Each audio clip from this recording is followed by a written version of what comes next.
اعوذ باللہ من الشیطان الرجیم بسم اللہ الرحمن الرحیم سبح اسم ربک الاعلی، اپنے رب کے نام کی پاکی بیان کرتے رہیے جو بہت عالی شان ہے۔ الذی خلق فسوی، جس نے بنایا پھر درست کیا۔ والذی قدر فہدی، اور جس نے تجویز کیا پھر راہ بتا دی۔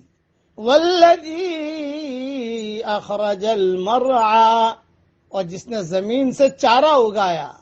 فجعلہ غثاء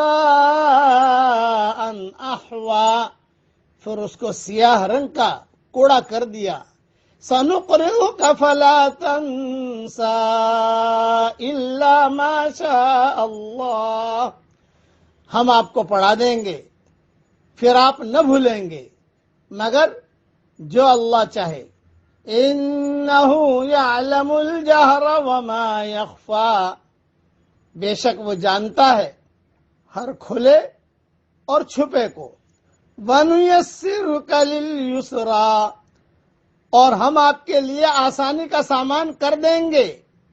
فَذَكِّرْ إِن نَفَعَتِ الذِّكْرَىٰ، تو آپ نصیحت کرتے رہیے اگر نصیحت کرنا مفید ہو۔ سَيَذَّكَّرُ مَن يَخْشَىٰ، جلد ہی نصیحت مانے گا جو خدا سے ڈرتا ہے۔ وَيَتَجَنَّبُهَا الْأَشْقَى الَّذِي يَصْلَى النَّارَ الْكُبْرَىٰ، اور جو بد نصیب ہوگا وہ اس سے منہ موڑتا رہے گا جو بڑی آگ میں داخل ہوگا۔ ثُمَّ لَا يَمُوتُ فِيهَا وَلَا يَحْيَىٰ، پھر وہ اس میں نہ تو مرے گا اور نہیں جیے گا۔ قَدْ أَفْلَحَ مَن تَزَكَّىٰ، بامراد ہوا وہ شخص جو پاک ہوا۔ وَذَكَرَ اسْمَ رَبِّهِ فَصَلَّىٰ، اور وہ اپنے رب کا نام لیتا رہا اور نماز پڑھتا رہا۔ بل تؤثرون الحیات الدنیا، اے منکرو تم تو دنیا کی زندگی کو مقدم رکھتے ہو۔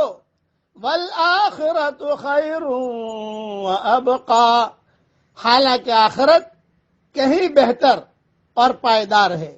ان ھذا لفی الصحف الاولی، یہی بات پہلے صحیفوں میں لکھی گئی ہے۔ صحف ابراہیم و موسیٰ، یعنی ابراہیم اور موسیٰ علیہ السلام کے صحیفوں میں۔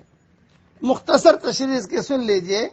حضرت محمد صلی اللہ علیہ وسلم یہ سورت اور سورۃ الغاشیہ یعنی سورۃ الاعلی اور سورۃ الغاشیہ عیدین اور جمعہ کی نماز میں پڑھا کرتے تھے۔ اسی طرح وتر کی پہلی رکعت میں سورۃ الاعلی، دوسری رکعت میں سورۃ الکافرون اور تیسری رکعت میں سورۃ الاخلاص پڑھتے تھے۔ دوسری بات، حضرت جبریل علیہ السلام جب وحی لے کر آتے تو آپ اسے جلدی جلدی پڑھتے تاکہ بھول نہ جائیں۔ اللہ تعالیٰ نے فرمایا اس طرح جلدی نہ کریں، نازل شدہ وحی ہم آپ کو پڑھوائیں گے یعنی آپ کی زبان پر جاری کر دیں گے، پس آپ اسے بھولیں گے نہیں مگر جسے اللہ چاہے گا، لیکن اللہ نے ایسا نہیں چاہا اس لیے آپ کو سب کچھ یاد ہی رہا۔ اور ایک عجیب حدیث سنا دیتا ہوں اس میں کہ جو مومن مرد اور مومن عورتیں صرف اپنے گناہوں کی سزا بھگتنے کے لیے عارضی طور پر جہنم میں رہ گئے ہوں گے، انہیں اللہ تعالیٰ ایک طرح کی موت دے دے گا حتیٰ کہ وہ آگ میں جل کر کوئلہ ہو جائیں گے۔